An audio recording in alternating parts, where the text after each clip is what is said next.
They say that behind every great evil lurks an even greater insanity. In the 1990s, a cold, snowy Russian city was gripped by fear. It was a place where women disappeared without a trace, vanishing into thin air.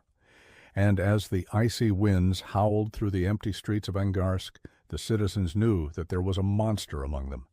But what they didn't know was that the monster wore a badge. His name was Mikhail Popkov. To the citizens of Angarsk, he was a hero, a respected police officer who was always ready to help. He was a man of the people, a man you could trust.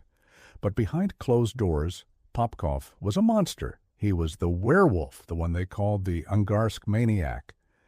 When Popkov was just a boy, his father left his mother, leaving her to raise their two sons all by herself. His mother had to work long and hard hours to make ends meet, which meant that Popkov and his brother were often left to fend for themselves. They were neglected, abused, and abandoned.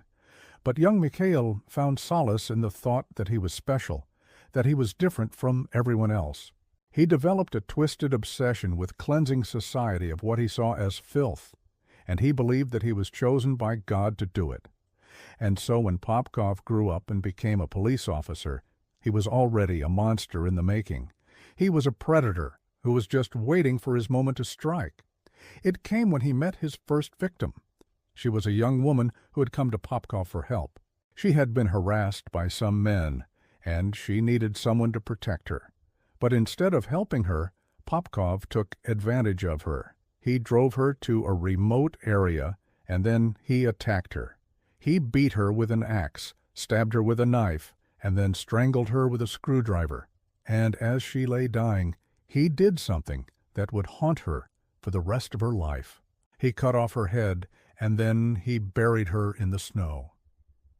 Over the next few years, Popkov continued to hunt. He would drive around in his police car looking for women to kill. He would pick them up on the pretext of giving them a ride, but then he would take them to secluded spots, and then he would attack. Some of his victims were able to fight back, but most of them were not. And those who did fight back were not able to stop him. He was a trained police officer, and he was not afraid to use his skills to kill.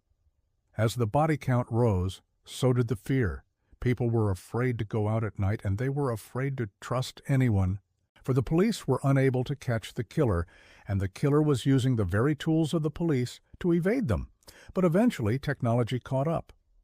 In 2012, DNA testing linked several of the murders to one man, and that man was Mikhail Popkov. When the police searched his house, they found a trove of evidence, including body parts and personal belongings of the victims. And when they confronted him, he confessed to 80 murders. He had become the most prolific serial killer in Russian history. So how did he do it? How did he manage to evade the police for so long? The answer, he was a cop who wore a badge by day and became a monster by night. The most terrifying predator is the one who hides in plain sight. And as we look back at the case of Mikhail Popkov, we have to ask ourselves, how many more walk among us, unseen, undetected, wearing the face of trust?